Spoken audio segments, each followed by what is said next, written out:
Hello students, स्वागत है आप सभी का। आई होप कि आप सभी अच्छे होंगे। ठीक है, तो चलिए हम लोग सेशन को कंटिन्यू करते हैं। आज के इस सेशन में हम लोग एनर्जी कन्वर्सन के क्वेश्चंस को डील करेंगे। ठीक है, तो जैसा कि आप देख सकते हैं यहाँ पे काफ़ी आसान आसान क्वेश्चन अराइज होता है। ठीक है, तो आप उसको आसानी से कर सकते हैं। तो चलिए हम लोग इसको वन बाय वन करके देखते हैं। आइए फर्स्ट क्वेश्चन में देखिए, फर्स्ट क्वेश्चन में क्या कहा जा रहा है। Cavitation in a hydraulic reaction turbine is most likely to occur at the turbine. आइए सबसे पहले तो आपको ये देखना है कि फर्स्ट क्वेश्चन में जो हमसे कैविटेशन के बारे में पूछा जा रहा है, तो कैविटेशन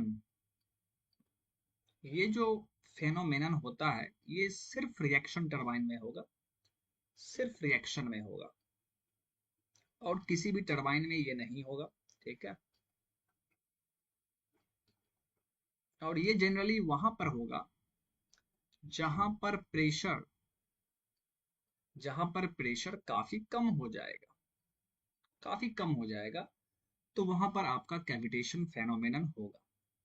तो देखिए रिएक्शन टरबाइन के एग्जिट पर, अगर एग्जिट की बात की जाए, ठीक है, अब किसका एग्जिट, तो टरबाइन में तो आपका क्या होता है, वहां पे आपका रनर होता है। सपोज ये हमारा रनर है। ठीक है, ये हमारा रनर है।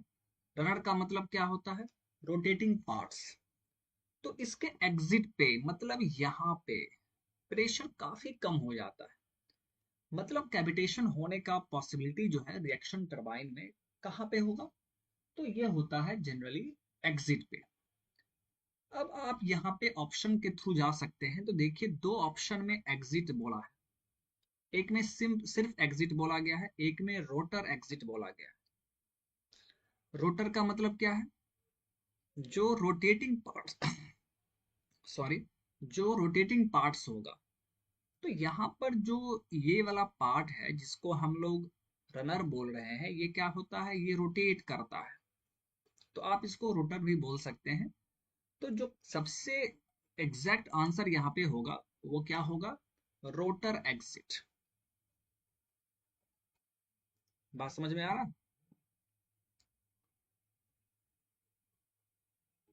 ठीक है। अब यहां से देखिए इसके आगे हम लोग नेक्स्ट क्वेश्चन की तरफ मूव करते हैं। ठीक है,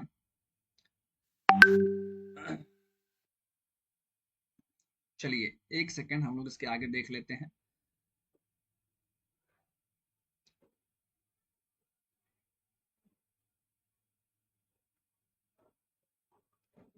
आइए सेकेंड क्वेश्चन देखिए, specific speed of A Kaplan turbine ranges between.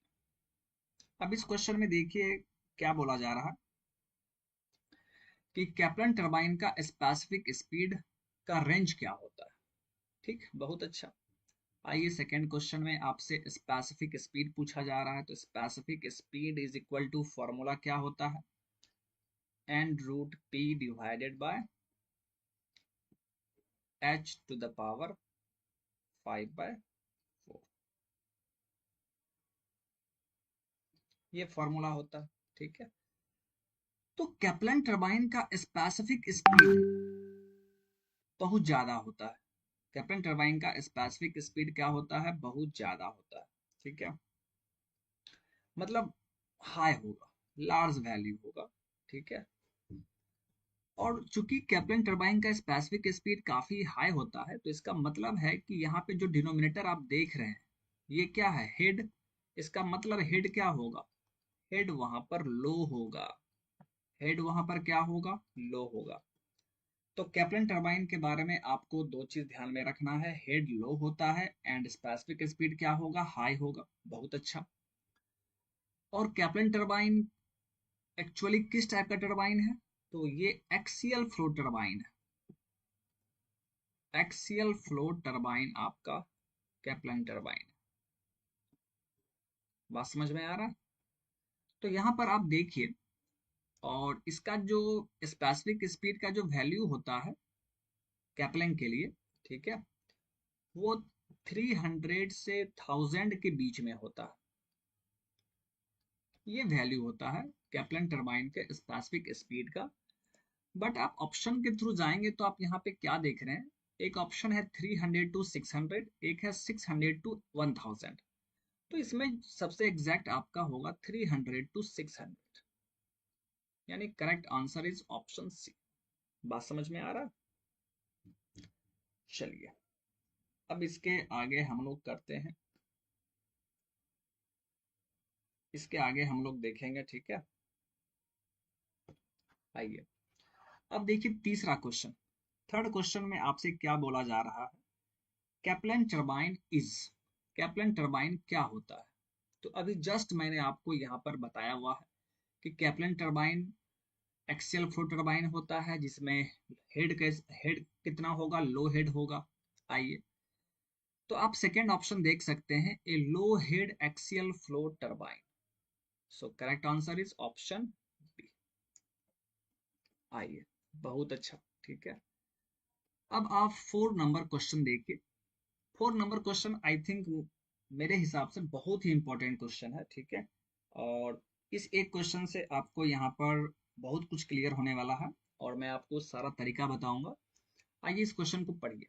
A centrifugal pump running at 500 RPM, एक सेंट्रीफ्यूगल पंप जो रन कर रहा है 500 आरपीएम पे, ठीक है।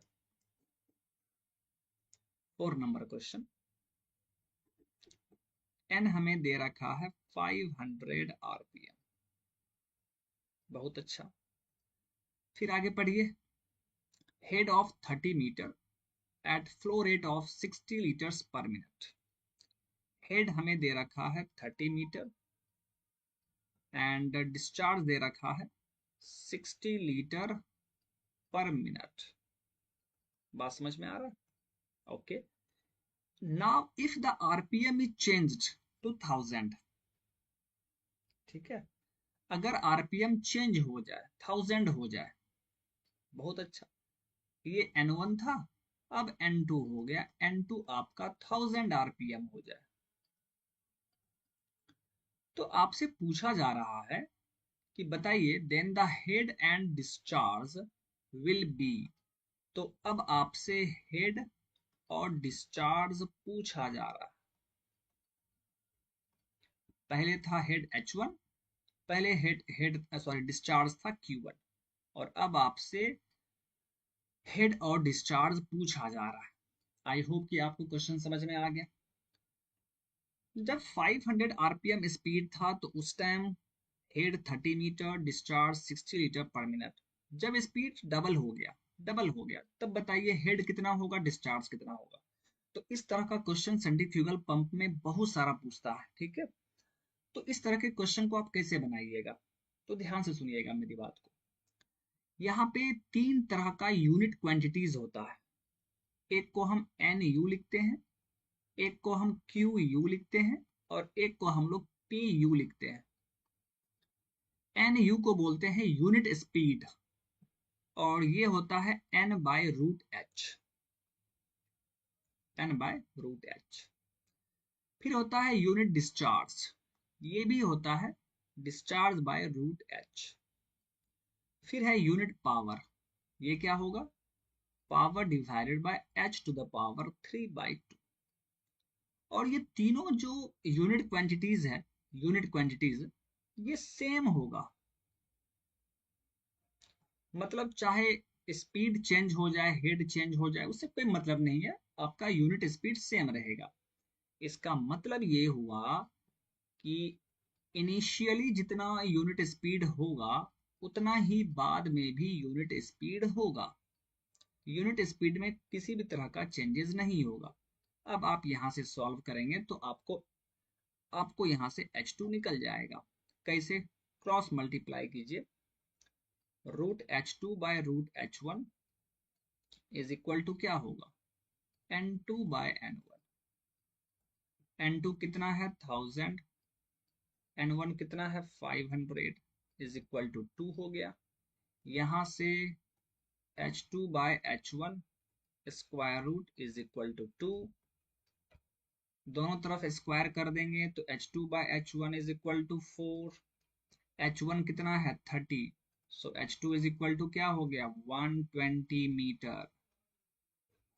H2 हमारा 120 मीटर आ गया। बहुत अच्छा। हमसे डिस्चार्ज भी पूछा जा रहा है, तो डिस्चार्ज का जो यूनिट क्वांटिटीज है ये भी सेम होगा, यानी Q1 by root H1 is equal to Q2 by root H2। आइए, सो Q2 इज इक्वल टू क्या हो जाएगा Q1 into root under H2 by H1। बात समझ में आ रहा है। Q1 का वैल्यू 60 लीटर पर मिनट है, H2 का वैल्यू 120, H1 30, 4 टाइम्स में कटेगा, फिर उसका स्क्वायर रूट 2 होगा, यानी 120 लीटर पर मिनट। यानी देखिए माय डियर, डिस्चार्ज कितना हो जाएगा 120 litres per minute. I hope कि आपको समझ में आ गया। अब आप ऑप्शन देख सकते हैं, सेकेंड ऑप्शन बिल्कुल सही है। सेकेंड ऑप्शन बिल्कुल सही है। आइए देखिए, देखिए इस क्वेश्चन को मैं one of the tough question बोलूंगा, ठीक है। ये क्वेश्चन देखिए जनरली आपको, अगर मेरे पॉइंट ऑफ व्यू से देखा जाए तो ये क्वेश्चन के पूछने का चांसेस बहुत कम है, ठीक है। तो इस तरह के क्वेश्चंस आते हैं तो आप किस तरह इसको डील करेंगे, मैं आपको शॉर्ट तरीका इसके बारे में आपको बताता हूँ, ठीक है। आपको बस ध्यान देना है। देखिए क्या कह रहा है इस क्वेश्चन में, ठीक है। सबसे पहले तो आप फ्रांसिस के बारे में देखिए, जो आप जानते हैं उसके बारे में देखिए, ठीक है। फ्रांसिस फ्रांसिस टरबाइन जो होता है ये मिक्स्ड फ्लो टरबाइन होता है। मिक्स्ड फ्लो का मतलब क्या है, जिसमें आपका लिक्विड इन कर रहा हो एक्सियली और लीव कर रहा हो रेडियली, तो हम उसको मिक्स फ्लो बोलेंगे। यानी यहाँ पे S का 7 हो जाएगा। तो यहीं से आपका आंसर आ गया, यहीं से आंसर आ गया। या छोड़िए, मान लीजिए फ्रांसिस आपको नहीं पता, कैप्लन कैप्लन तो मैंने बताया ना आपको। कैप्लन क्या होता है, एक्सियल टरबाइन, यानी आर का क्या होगा 6। आर का देखिए कौन सा होगा 6, और किसी भी ऑप्शन में R6 नहीं है, मतलब आपका सेकेंड ऑप्शन बिल्कुल सही है। बात समझ में आ रहा है, ओके। फिर आइए देखिए, एक है कर्टिस टरबाइन। कर्टिस, तो कर्टिस टरबाइन में वेलोसिटी कंपाउंडिंग होता है। वेलोसिटी को कंपाउंड किया जाता है, स्टेज बाय स्टेज जो है उसको डिस्ट्रीब्यूट किया जाता है। उसी तरह जो रेट्यू टरबाइन है, रेट्यू, ये प्रेशर कंपाउंडिंग होता है। मतलब इसमें प्रेशर को डिस्ट्रीब्यूट किया जाता है स्टेज में, अलग अलग स्टेज में प्रेशर को डिस्ट्रीब्यूट किया जाएगा। बात समझ में आ रहा है। तो आप ये याद रख सकते हैं, कर्टिस टरबाइन क्या है, वेलोसिटी कंपाउंडिंग, रेट्यू क्या है, प्रेशर कंपाउंडिंग। तो इसका करेक्ट आंसर कौन सा होगा, ऑप्शन बी होगा। बात समझ में आ गया। चलिए नेक्स्ट क्वेश्चन की तरफ मूव करते हैं। नेक्स्ट क्वेश्चन को आप ध्यान से देखिए, ठीक है। क्या कह रहा है देखिए, सबसे पहला है रेसिप्रोकेटिंग पंप। रेसिप्रोकेटिंग पंप में क्या होता है, पिस्टन रेसिप्रोकेट करता है, आगे पीछे जाएगा, टू एंड फ्रो मोशन होगा, मतलब वहां पर पॉजिटिव डिस्प्लेसमेंट होगा। पिस्टन डिस्प्लेस हो रहा है तो positive displacement.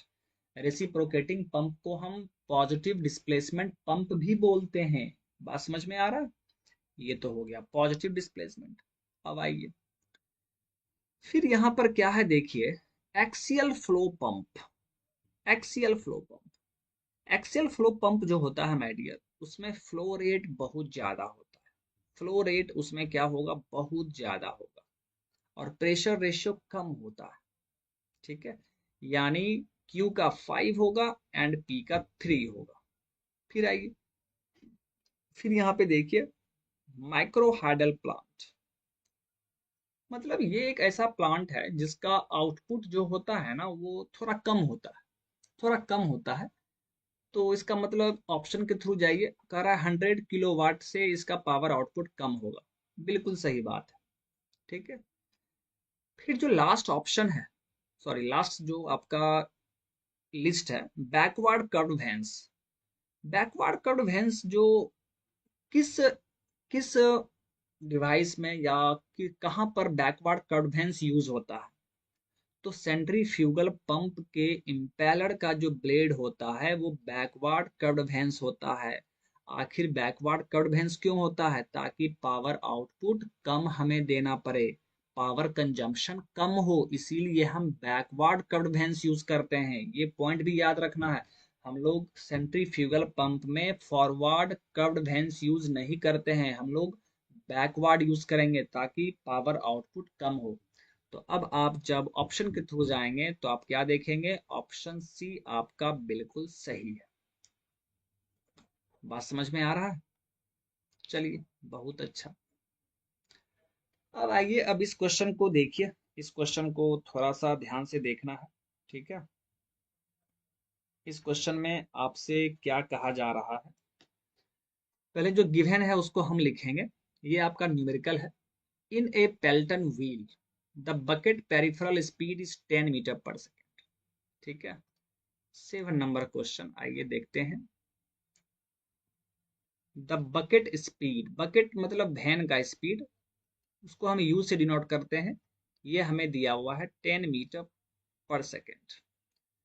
The water jet velocity is 25, यानी भी हमें दे रखा है 25 मीटर पर second jet velocity. Okay, volumetric rate of flow is 0.1 metre cube per second. वो हमारा डिस्चार्ज हो गया 0.1 मीटर क्यूब पर सेकेंड। बहुत अच्छा। If the jet deflection angle is 120 degree, deflection angle हमें दे रखा है 120 डिग्री।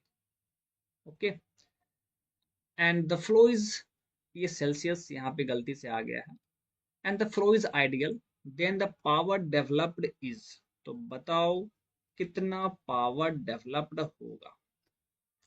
ये हमारा क्वेश्चन। बात समझ में आ गया? ये हमारा क्वेश्चन। तो यहाँ पे देखिए, यहाँ पे थीटा 120 हमें दिया हुआ है। क्वेश्चन को ध्यान से देखिए। The Z deflection angle 120 degree से वो डिफ्लेक्ट हो गया, मतलब वहां पे एंगल जो होगा वो कितना होगा?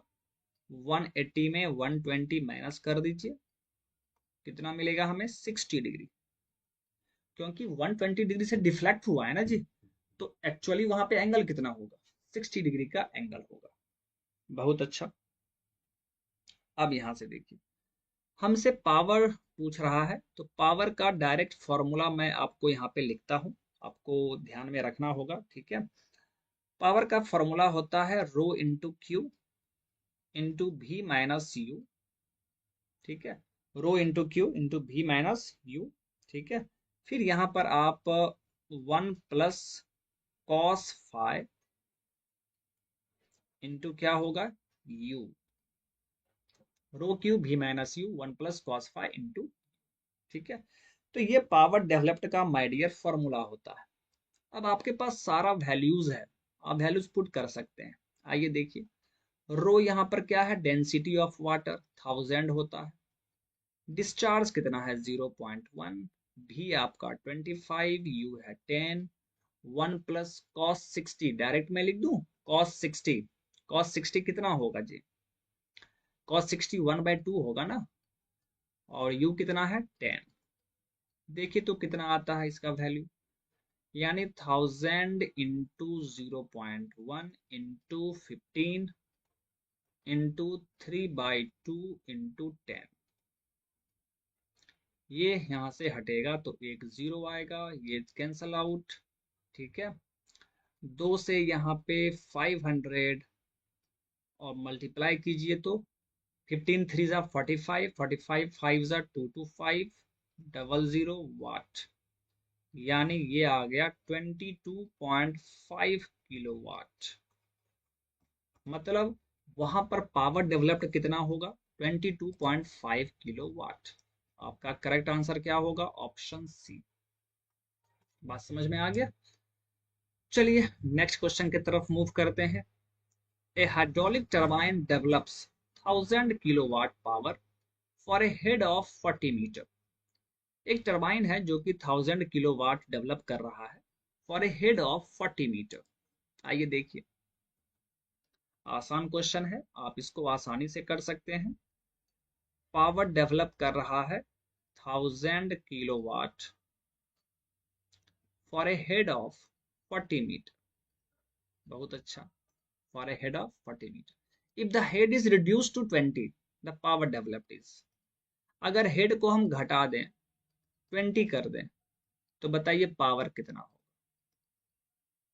अगर हेड को हम घटा के 20 कर दें तो पावर कितना होगा। अब बहुत सारे बच्चे यहाँ पे यूनिटरी मेथड स्टार्ट कर देंगे, ठीक है, कि हेड हेड आधा हुआ है तो पावर भी आधा हो जाएगा, तो आपका गलत हो जाएगा। आपको मैंने क्या बोला है, सेंट्रीफ्यूगल पंप के केस में पावर और हेड में क्या रिलेशन होता है, देखिए यहाँ पे लिखा था ना मैंने, पावर और हेड के बीच में ये रिलेशन होता है, ये वैल्यू कांस्टेंट होना चाहिए। बात समझ में आ रहा। यानी यहां पर my dear friend, P by यानी P1 बाय H1 3/2 का वैल्यू जितना होगा उतना ही value P2 by H2 to the power 3/2 होना चाहिए, और इसी को हम लोग क्या बोलते हैं, यूनिट पावर। तो P2 इज इक्वल टू क्या लिखेंगे हम लोग, P1 multiplied by H2 by H1 to the power 3/2, ऐसा लिख सकते हैं। सारा वैल्यू पुट कीजिए, 1000 मल्टीप्लाइड बाय H2 कितना है 20, H1 कितना है 40 टू द पावर 3/2। यानी यहां से देखिए 1000 into 1/2 to the power 3/2, 1/2 to the power 3/2, ठीक है। अब यहाँ पे थोड़ा सा इस वैल्यू को सॉल्व करना थोड़ा सा मुश्किल तो आपके लिए हो सकता है, ठीक है, थोड़ा सा मुश्किल आपके लिए हो सकता है। कैसे, वो देखिए। आइए फिर भी हम लोग कोशिश करेंगे इसको सॉल्व करने का। 1000 इंटू, आप ऐसा कीजिए 1/2 का पावर 3, इसका पावर हाफ, ऐसा लिख सकते हैं। बहुत अच्छा, 1000 इंटू 1 का पावर 3 करेंगे तो 1 ही रहेगा, ये 8 हो गया। पावर हाफ का मतलब क्या है, स्क्वायर रूट, 1 तो 1 ही रहेगा, ये हो गया स्क्वायर रूट 8। बहुत अच्छा, 1000 इंटू 1 छोड़ देते हैं, 8 को क्या लिख सकते हैं 2√2। बहुत अच्छा, 2 से कट गया 512 में, 500 डिवाइडेड बाय √2 का वैल्यू 1.414। देखिए 500 बाय 1.414, मतलब ना तो ये ऑप्शन होगा ना तो ये ऑप्शन होगा, क्योंकि 500 में डिवाइड किया गया है 1.414। अब आप ही सोचिए, अगर ये दो होता, अगर ये दो होता तब तो ये वैल्यू 250 आता, 250 आता, लेकिन 2 से ये कम है, मतलब वैल्यू क्या होगा 250 से ज्यादा होगा, मतलब वैल्यू क्या होगा 250 से ज्यादा होगा। इसका मतलब है कि फर्स्ट ऑप्शन तो होगा नहीं, यानी सेकेंड ऑप्शन आपका बिल्कुल सही है। ये तरीका है माय डियर, इस तरीके से आप कर सकते हैं, ठीक है। चलिए, आई होप कि आपको समझ में आ गया होगा। Next question, in order to have maximum power from a Pelton turbine, the bucket speed must B.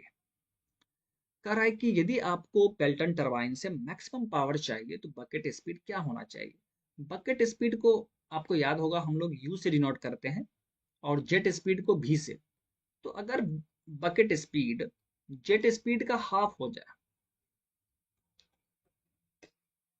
अगर जेट स्पीड का हाफ हो जाए तो उस टाइम पावर मैक्सिमम होता है। तो आप ऑप्शन के थ्रू जाइए, यानी equal to the half of the jet speed, option B बिल्कुल सही। बात समझ में आ गया। चलिए नेक्स्ट क्वेश्चन की तरफ मूव कीजिए।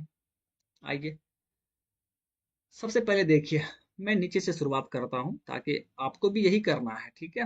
जैसे मान लीजिए कैप्लन टरबाइन, कैप्लन टरबाइन क्या होता है जी, एक्सियल फ्लो, बस हो गया, एस का 1 होगा, यानी पहला ऑप्शन आपका बिल्कुल सही है। आइए दूसरा देखते हैं, पेल्टन व्हील। पेल्टन व्हील को हम इम्पल्स टरबाइन बोलते हैं।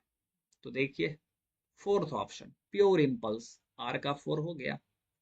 फिर आइए सेंट्रीफ्यूगल पंप, तो सेंट्रीफ्यूगल पंप में प्राइमिंग किया जाता है, यानी क्यू का 3rd। बात समझ में आ रहा, प्राइमिंग किया जाता है। फिर आइए सेंट्रीफ्यूगल कंप्रेशर, इसमें सर्जिंग होता है, ठीक है, यानी आपका ऑप्शन ए बिल्कुल सही है। आइए नेक्स्ट क्वेश्चन को आप थोड़ा सा ध्यान से देखिए, क्या कह रहा है इस क्वेश्चन में, ठीक है। If there are m physical quantities and n fundamental dimensions in a particular process, the number of non-dimensional parameters। आइए क्या कह रहा है यहाँ पे, कह रहा है कि अगर m फिजिकल क्वांटिटीज है और वहां पे टोटल फंडामेंटल डायमेंशन n है, तो नॉन डायमेंशनल पैरामीटर वहां पे कितना होगा। नॉन डायमेंशनल पैरामीटर में कुछ भी हो सकता है, नंबर भी हो सकता है, कुछ भी हो सकता है, ठीक है। तो वहां पे आप एक बकिंगम्स पाई थ्योरम करके आता है, ठीक है, वहां पर इस चीज के बारे में पढ़ाया जाता है, ठीक है।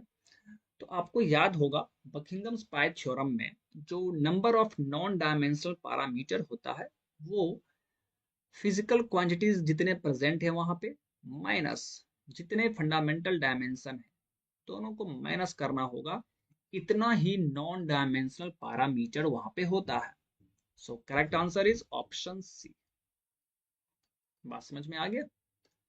अब आइए नेक्स्ट क्वेश्चन देखिए, माय डियर रिपीट कर गया है, अभी जस्ट कुछ देर पहले हमने देखा था, और इसका आंसर क्या आया था 22.5 किलोवाट।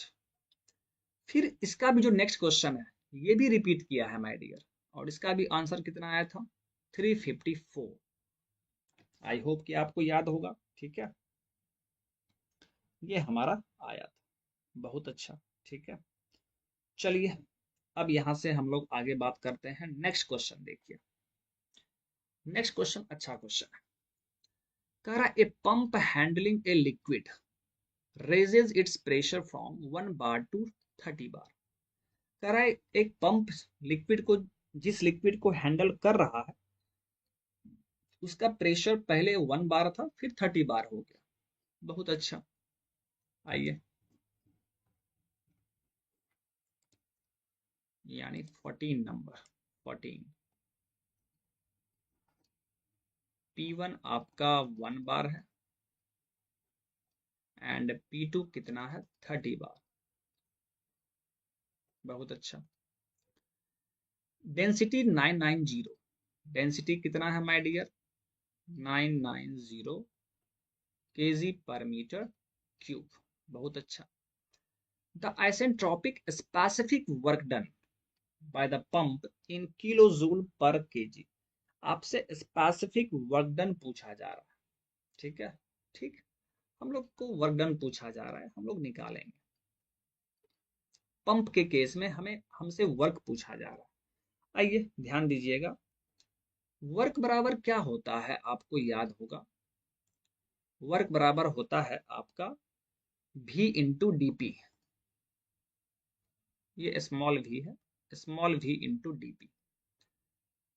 तो हम यहाँ पर क्या करेंगे, प्रेशर को, प्रेशर का लिमिट भी हमें दे रखा है, या डीपी आपका क्या होता है चेंज इन प्रेशर, ठीक है। तो आप इसको क्या लिखेंगे वी P2 माइनस P1। आप जब थर्मोडायनामिक्स पढ़ रहे होंगे तो वहां पे ओपन सिस्टम के लिए वर्क का यही फॉर्मूला होता है, ठीक है। हालांकि यहाँ पे इंटीग्रेशन होता है तो इंटीग्रेशन करके तो यही मिलेगा ना, लिमिट कहाँ से कहाँ तक होगा P1 से P2। बात समझ में आ रहा है। तो ये हो गया आपका किसके लिए, ओपन सिस्टम के लिए। तो पंप हमारा क्या है ओपन सिस्टम है ना, वहां पे मास फ्लो हो रहा है। क्लोज सिस्टम के लिए आपने वर्क का फॉर्मूला क्या देखा था पीडीवी। बात समझ में आ रहा है, इंटीग्रेशन ऑफ पीडीवी, ये क्लोज सिस्टम का आपने पढ़ा था। लेकिन यहाँ पर हमारे पास पंप है तो हम ओपन सिस्टम वाला यूज करेंगे, ओके।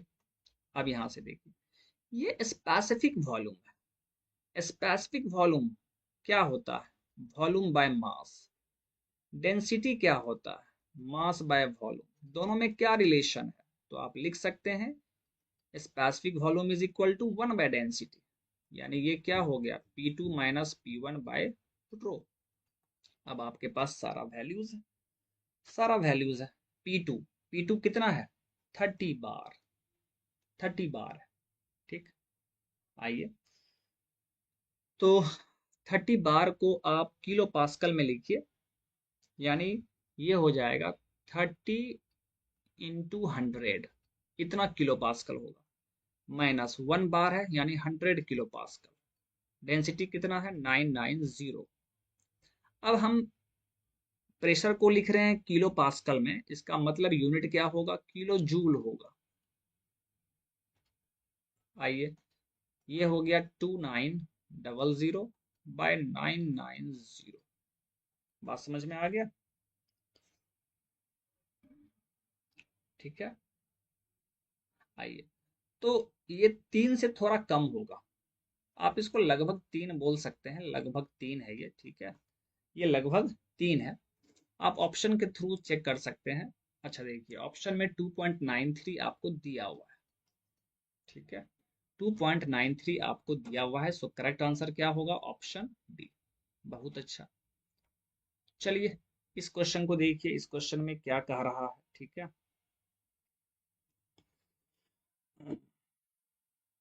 आइए क्वेश्चन को ध्यान से पढ़िए। 15 number question. A large hydraulic turbine is to generate 300 kilowatt at 1000 rpm under a head of 40 meter. Power कितना है जी? Power 300 kilowatt.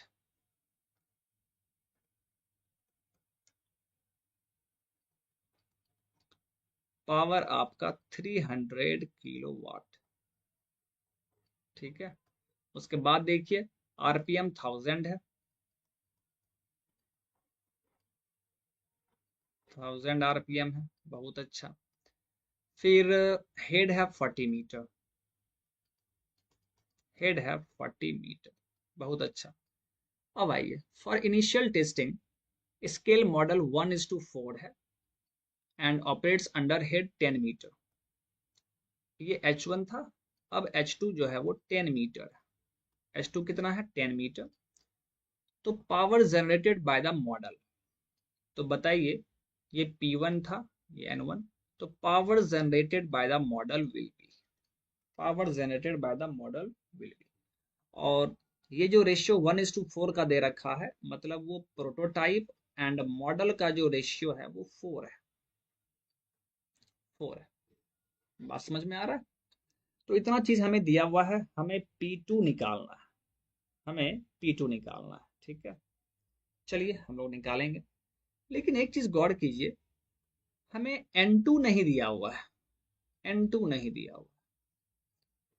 तो सबसे पहले माय डियर हमें N2 निकालना पड़ेगा। थोड़ा सा ये क्वेश्चन लेंदी टाइप का है। ठीक है, हमें पहले N2 निकालना होगा। तो कैसे, वो देखिए, N1 into D1 bye root H1 का जो वैल्यू होगा, उतना ही value N2 into D2 by root H2 का होगा, उतना ही वैल्यू इसका होगा। ठीक है, आइए सारा वैल्यू पुट कीजिए। N1 1000 है, ये dp बाय dm लिखा है हमने, dp बाय dm मतलब ये d1 बाय d2 है, क्योंकि मॉडल सेकेंड को हमने माना है ना। आइए 1000 bye root H1 root 40, d1 bye d2, d2 को यहाँ पे ले आइए, बराबर N2।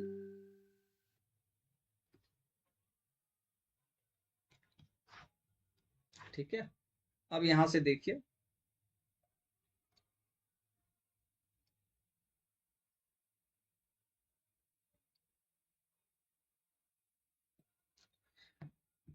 आइए तो N2 हमें निकालना है बाय रूट H2 10।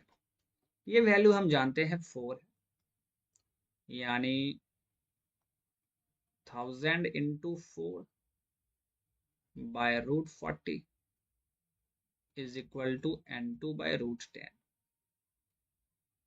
तो यहां से आपका N2 इज इक्वल टू क्या मिलेगा? 4000 इंटू, ठीक है,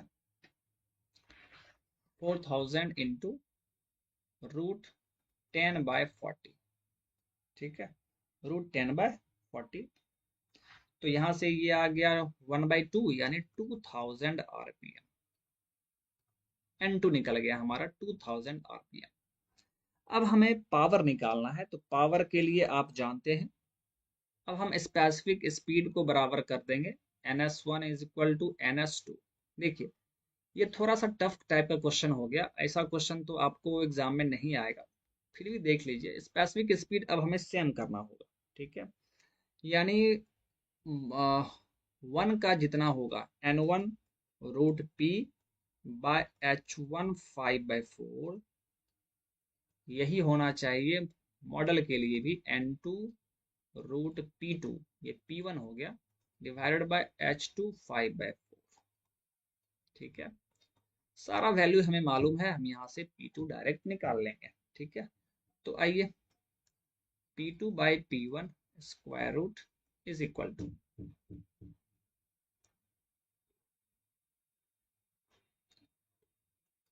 N1 H2/H1 5/4, ठीक है। हाँ, आइए N1 का वैल्यू कितना है 1000, H2 कितना है जी 10/40 का पावर 5/4, 1/4, ठीक है, यानी 1000 इंटू 1/2 का स्क्वायर होगा तो 1/2 का स्क्वायर, तो यानी 5/2, दोनों तरफ स्क्वायर करेंगे तो यहाँ पे P2/P1 इज इक्वल टू 1000 का स्क्वायर इंटू इसका भी स्क्वायर करेंगे तो 2 का पावर यानी 1/32 हो जाएगा, 1/32 हो जाएगा। लेकिन हमें क्या चाहिए, P2 चाहिए, सो P2 इज इक्वल टू 1000 का स्क्वायर इंटू P1 कितना था जी 300 किलोवाट बाय 32।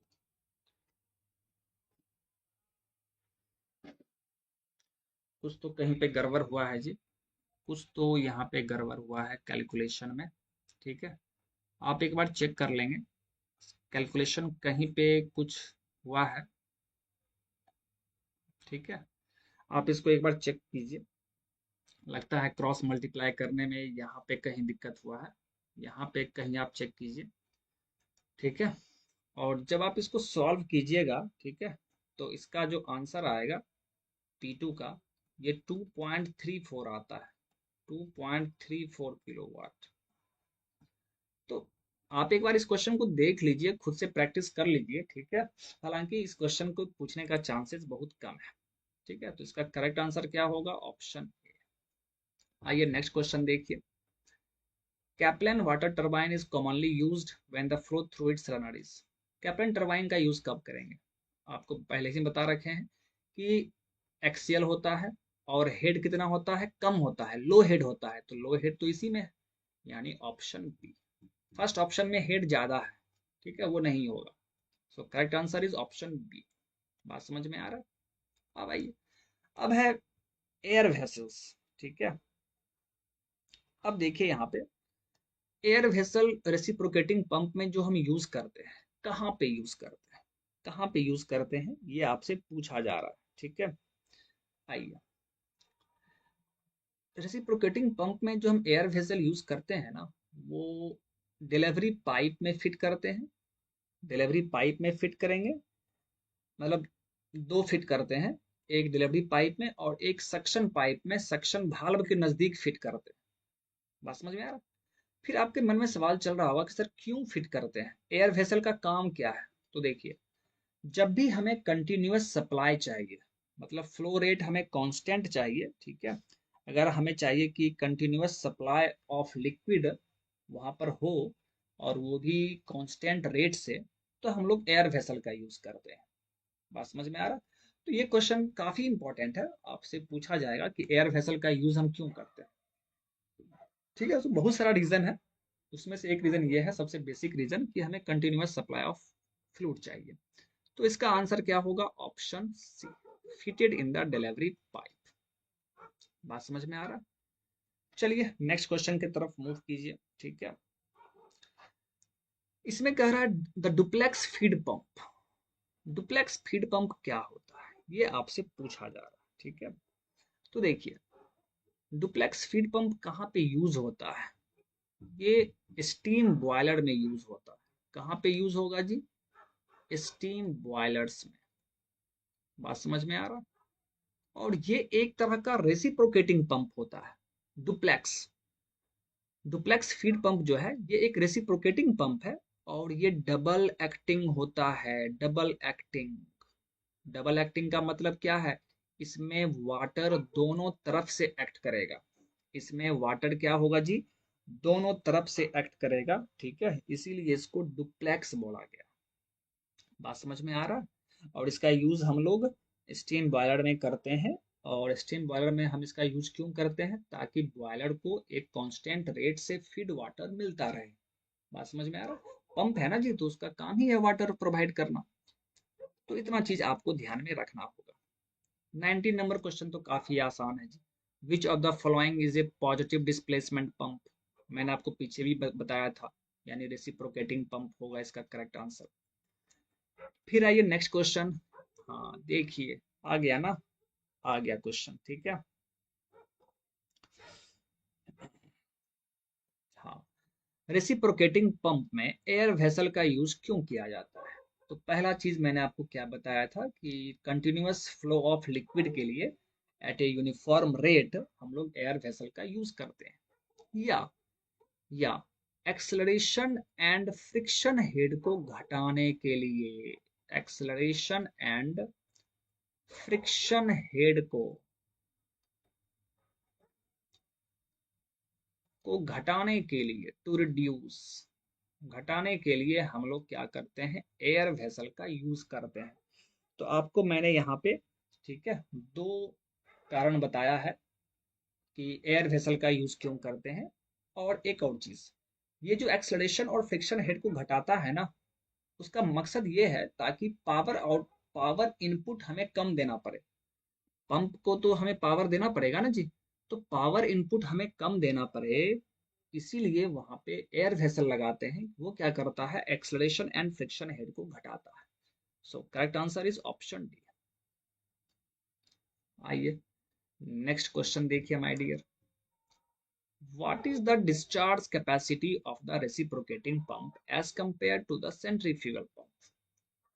कह रहा है कि रेसिप्रोकेटिंग पंप का जो डिस्चार्ज कैपेसिटी होगा वो सेंट्रीफ्यूगल पंप के कंपैरिजन में क्या होगा? आप ध्यान से देखिए, रेसिप्रोकेटिंग पंप जो होता है ना जी, रेसिप्रोकेटिंग, इसमें इंटरमिटेंट इंटरमिटेंट डिस्चार्ज होता है। इंटरमिटेंट होगा, मतलब ये एक ही बार में आपको डिलीवर करके नहीं दे देगा। एक ही बार में थोड़ा थोड़ा करके आपको देता रहेगा, आपको वहां पे सब्सटेंस देता रहेगा। तो हम क्या करते हैं, वहां पे एक रिसीवर इंस्टॉल करते हैं। उस रिसीवर में हम लोग इस रेसिप्रोकेटिंग पंप के डिस्चार्ज को स्टोर करते हैं। ठीक है, इसका मतलब कि इसका जो कैपेसिटी है ना डिस्चार्ज का, काफी कम होता है as compare to centrifugal pump. बात समझ में आ रहा है? तो इसका आंसर क्या होगा? लोअर। आइए नेक्स्ट क्वेश्चन देखिए, आपसे पूछा जा रहा है निगेटिव स्लिप। ठीक है, आपसे निगेटिव स्लिप के बारे में पूछा जा रहा है। Negative slip occurs in reciprocating pumps when delivery pipe is. सबसे पहले यहाँ पे देखिए स्लिप क्या होता है। अगर मैं स्लिप की बात करूं तो ये होता है theoretical discharge minus actual discharge. Theoretical discharge और एक्चुअल डिस्चार्ज के डिफरेंस को ही हम स्लिप कहते हैं। तो अगर निगेटिव स्लिप की बात हो रही है तो निगेटिव स्लिप क्या होगा माय डियर? ये होगा actual discharge minus theoretical discharge. बात समझ में आ रहा है? तो निगेटिव स्लिप कब होगा? ठीक है, तो सोचिए, निगेटिव स्लिप होने का मतलब वहां पे ये है कि एक्चुअल डिस्चार्ज ज्यादा हो जाएगा। ठीक है, ज्यादा हो जाएगा। ठीक है, जैसे आप यहीं से देखिए ना, इसी फॉर्मूला में Q theoretical minus Q actual, अगर एक्चुअल डिस्चार्ज ज्यादा हो जाए तो स्लिप क्या हो गया, निगेटिव हो गया। मतलब स्लिप का जो बेसिक फॉर्मूला है वो है theoretical discharge minus actual discharge. आप ही बताइए, अगर एक्चुअल डिस्चार्ज ज्यादा हो गया तो स्लिप निगेटिव हो जाएगा। तो एक्चुअल डिस्चार्ज ज्यादा कब होगा, जब आपका डिलीवरी पाइप शॉर्ट हो, छोटा सा हो, लेकिन सक्शन पाइप लॉन्ग होना चाहिए। Delivery pipe short, suction pipe long, और पंप जो है हाई स्पीड पे रन करना चाहिए। बात समझ में आ रहा। बहुत ही इंपॉर्टेंट क्वेश्चन है माय डियर, कितनी बार पूछा गया हुआ एग्जाम में। तो इसका करेक्ट आंसर होगा option D. Okay, next question देखिए। ये तो जस्ट मैंने अभी बताया है, the difference of Q actual and Q theoretical in reciprocating pump is called. अभी जस्ट मैंने बताया, उसी को हम क्या बोलते हैं, स्लिप। क्यू का मतलब डिस्चार्ज होता है। तो आपसे पूछा जा रहा है कि एक्चुअल डिस्चार्ज और थ्योरेटिकल डिस्चार्ज, ठीक है, को के डिफरेंस को हम लोग क्या कहेंगे, स्लिप कहेंगे। बहुत अच्छा। आइए नेक्स्ट क्वेश्चन आप लोग यहाँ पे देखिए, ठीक है। आप यहाँ पे जस्ट बस देख लीजिए, in a double acting reciprocating pump, 24 number question. In a double acting का मतलब क्या होता है, वाटर वहां पे दोनों तरफ से काम कर रहा है, पिस्टन के दोनों तरफ से काम कर रहा है, मतलब वहां पे एरिया, वर्किंग एरिया डबल हो जाता है। तो एरिया ऑफ पिस्टन कितना है, 200 cm स्क्वायर, 200 cm स्क्वायर। बहुत अच्छा। And length of stroke is, L का value 15 centimetre, length of stroke को हम एल से डिनोट करते हैं। And crank is rotating at 60 RPM, N का वैल्यू हमें दे रखा है 60 आरपीएम। बहुत अच्छा। Then the discharge of pump is, तो बताइए डिस्चार्ज क्या होगा। यही आपका क्वेश्चन है, यही आपका क्वेश्चन है माय डियर, ठीक है। चलिए बहुत अच्छा, ठीक है। तो डबल एक्टिंग के लिए डिस्चार्ज का फॉर्मूला क्या होता है, डबल होगा, 2 × A × L × N, 2 ALN। अगर सिंगल एक्टिंग होगा माय डियर, मैं यहाँ पर आपको बता देता हूँ, अगर सिंगल एक्टिंग का न्यूमेरिकल आपसे पूछा या फॉर्मूला पूछा डिस्चार्ज का, तो वहां पे simply A × L × N। Single acting में ALN, डबल एक्टिंग में डबल हो जाएगा, 2 एरिया CM स्क्वायर है, तो उसको मीटर स्क्वायर में चेंज कर दीजिए। LCM है तो 15 × 10⁻⁻²। एन कितना है, 60 आरपीएम, ठीक है। एन आपका क्या है, 60 आरपीएम। तो पर मिनट करके ही आंसर आएगा, ठीक है। आइए 2 0, ये कट गया, ठीक है। आइए 2 × 4, 4 × 15 × 60 × 10⁻⁻⁴ metre cube per minute. Solve कीजिए इसको, 60 × 60 3600 × 10⁻⁻⁴, यानी 0.36 मीटर क्यूब पर मिनट। बात समझ में आ रहा है, ऑप्शन मैच करा लीजिए। अच्छा, यहाँ पे 360 लीटर पर मिनट करके है, आप वैसे भी कर सकते हैं। देखिए 1 मीटर क्यूब में कितना लीटर, 1000 लीटर, यानी 0.36 × 1000। अब आ गया ये लीटर पर मिनट, तो कितना आ गया my dear, 360 litre per minute. बात समझ में आ रहा है, 360 लीटर पर मिनट। चलिए बहुत अच्छा, बहुत अच्छा। अब नेक्स्ट क्वेश्चन देखिए my dear, next question, why are air vessels fitted in reciprocating pump. बताइए, जस्ट कुछ देर पहले ही मैंने आपको बताया था कि हम लोग रेसिप्रोकेटिंग पंप में एयर वेसल क्यों फिट करते हैं, ताकि, मैंने वहां पे दो कारण बताया था। पहला कारण वहां पे क्या था, for continuous flow of water, for continuous flow of water. दूसरा क्या था जी, to save power input, power input को सेव करना। और पावर इनपुट सेव कैसे होगा, तो उसके लिए वो रिड्यूस करेगा।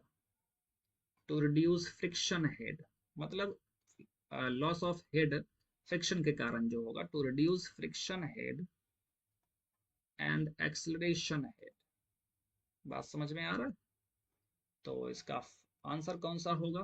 फर्स्ट ऑप्शन होगा माय डियर। फर्स्ट ऑप्शन इसका एग्जैक्ट सही है। ओके, आई होप कि आपको समझ में आ गया होगा। ठीक है,